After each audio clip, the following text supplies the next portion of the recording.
Hello YouTube, this is Asatsu5 and this is going to be kind of a vlog style video talking about my recent phone call from the NRA. I used to be a member of the NRA, junior high, high school, college. Um, I was a member, and I let my membership expire, and I'll talk more about that later.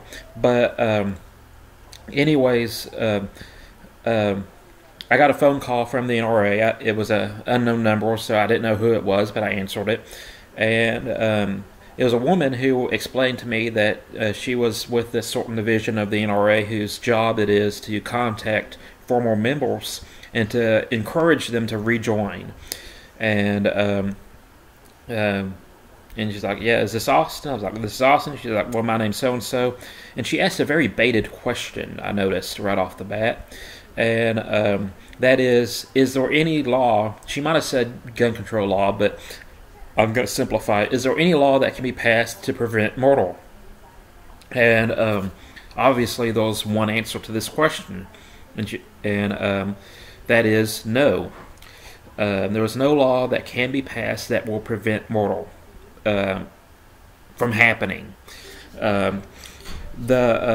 We can pass laws that can discourage it, handicap it, make it more difficult to perform the act, but you can't get rid of murder.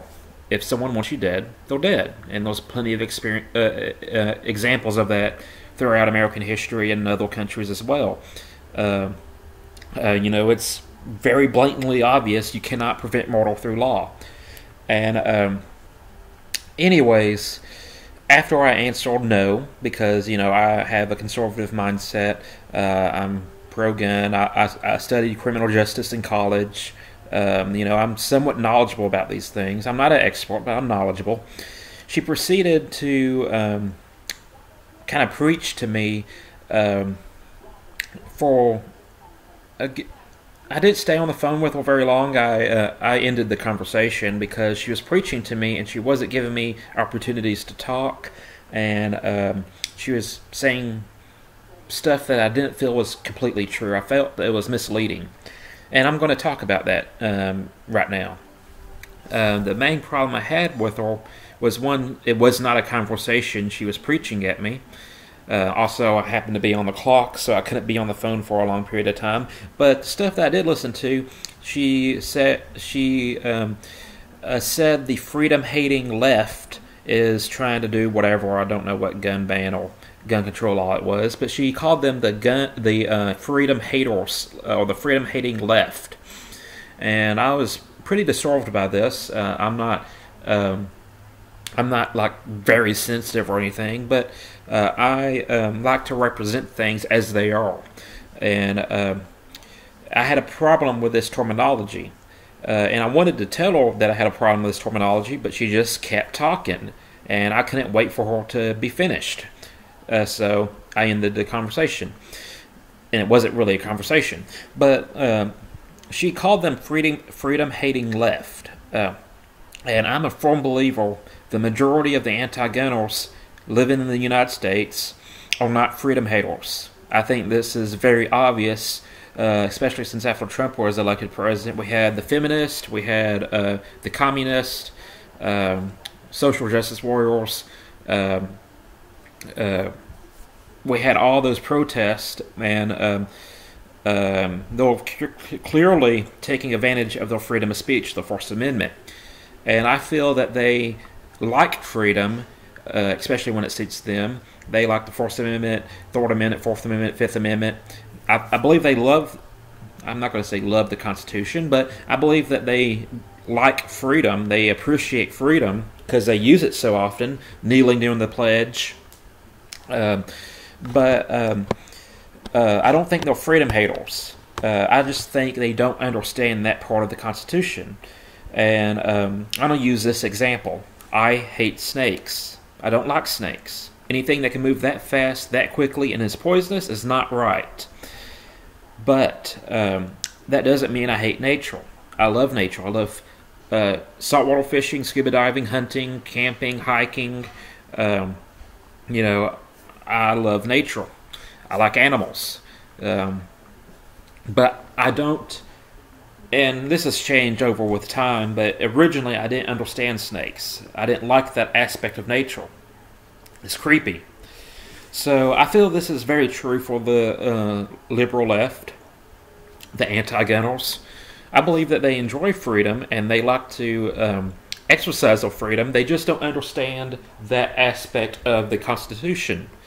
And I'm not saying that those people who hate freedom, I mean, obviously ISIS and, terrorists of all kinds, but the majority, the people that we're normally dealing with, I don't think hate freedom. And I'd like to point this out. In the urban areas, I guess you could say Houston or New York, Chicago,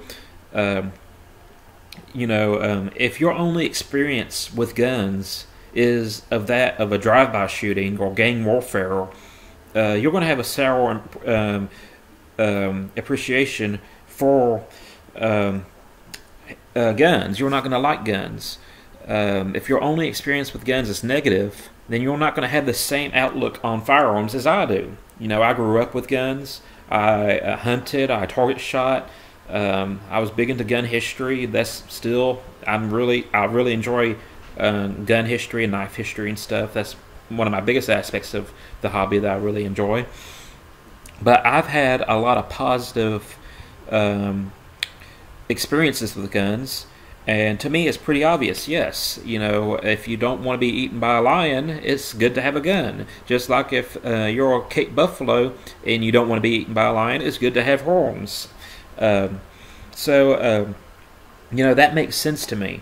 But to a lot of people, it doesn't make sense because all they're seeing is murder, rape, muggings, convenience store heist. All they're seeing is the negative, so they're not going to have the same view as me. And that is completely understandable. I agree. If you never seen the good aspects of guns, I can understand why you don't like them. Now, what is the solution here?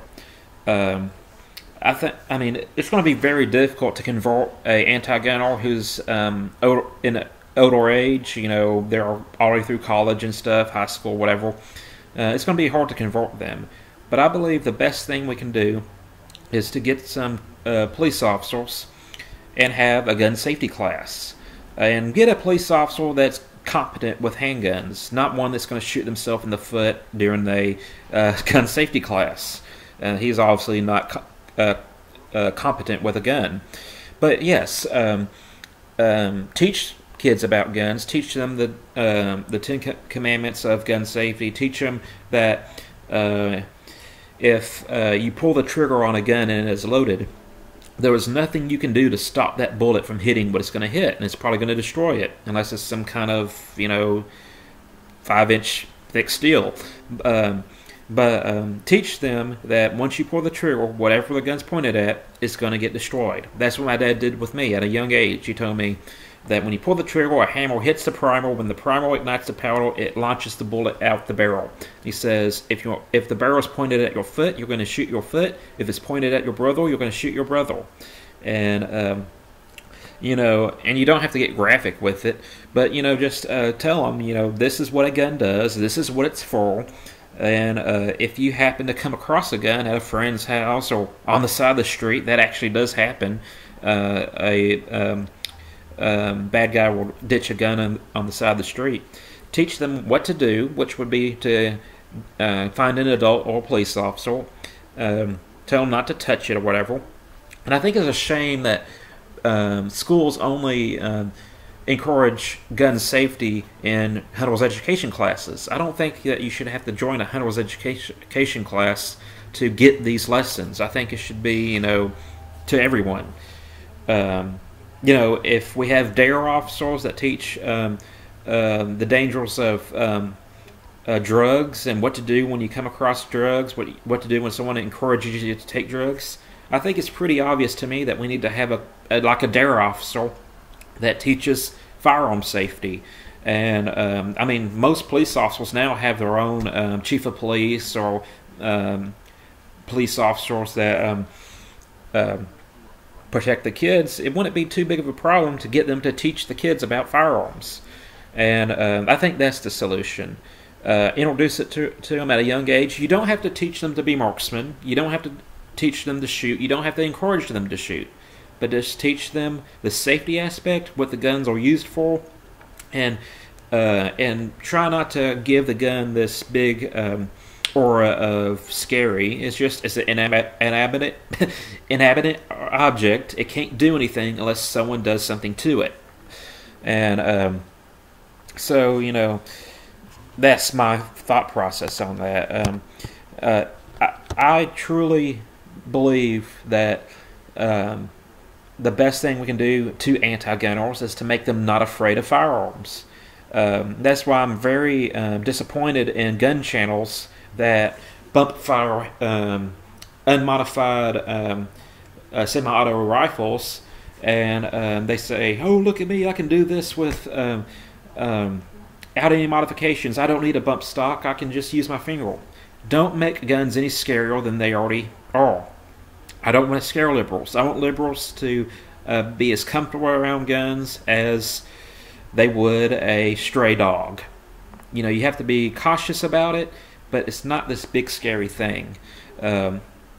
So that's what I believe. And I'm going to talk a little bit about why I let my membership expire, and my plans about that, and my thoughts on rejoining and stuff. A long time ago, and my new viewers will probably not remember this, the U.S. Customs wanted to ban certain knives being imported into the United States. I can't remember if it was just one-handed opening knives or if it was assisted knives, but they didn't want knives that, I'm going to say assisted, they didn't want assisted knives being imported into the country. You can legally own them, you can legally carry them, but we just don't want any of them coming in the country. And Nothing Fancy made a video, Cutler Lover made a video. I've made several videos because I didn't have a job at the time and I had nothing better to do than to stay on hold for over an hour, if not more. And so I was really into this. I hate to call it a crusade, but I was really into this fight to strike down this proposition. And I called the NRA, got a woman on the phone, and I said, "Hey, the U.S. Customs is planning on doing this about knives. We need your help." And she told me, "Oh, well, we're the NRA. We really don't do anything with knives." And that really ticked me off. I wasn't rude to her. I didn't, try to school her or anything. I was like, "Well, okay, well, fine." I hung up. Important thing to remember. The U.S. Constitution says nothing about firearms. The Second Amendment does not say anything about firearms at all. It says the right of the people to keep and bear arms shall not be infringed.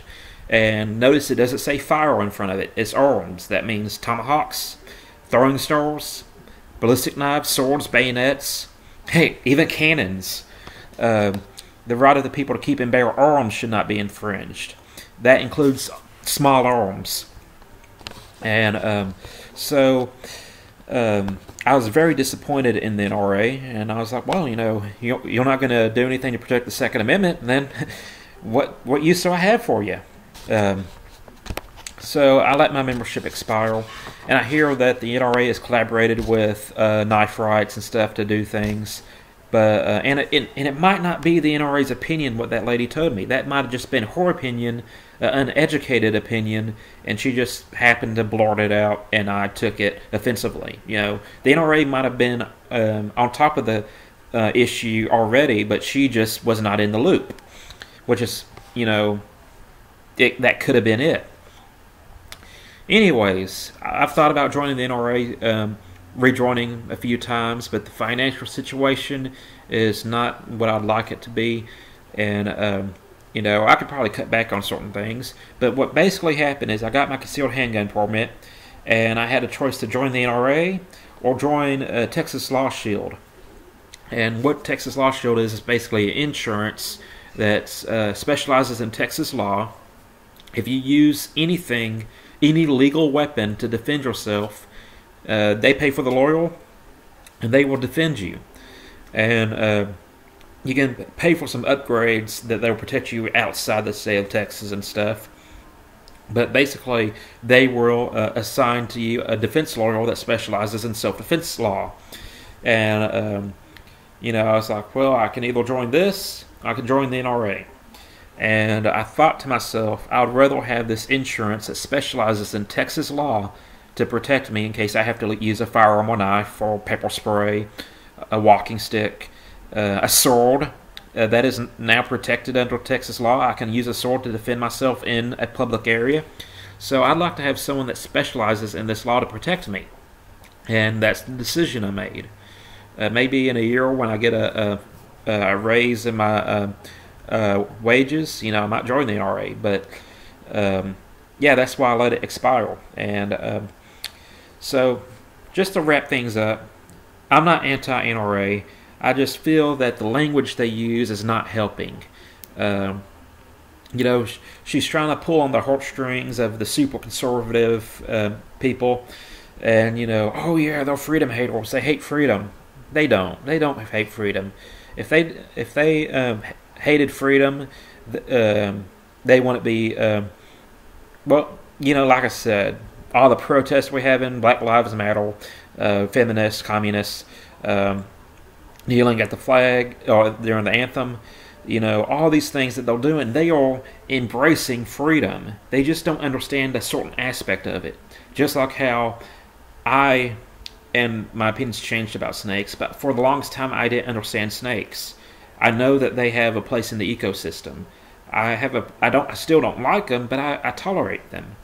Same with sharks. I love fishing for sharks, but I know that sharks have their place in the ocean. I'm a catch and release guy. When I catch a shark, I release it, and everything's cool. So, I think the key is education, not alienation. So that's it. I'm a Satsu 5, and I'm out.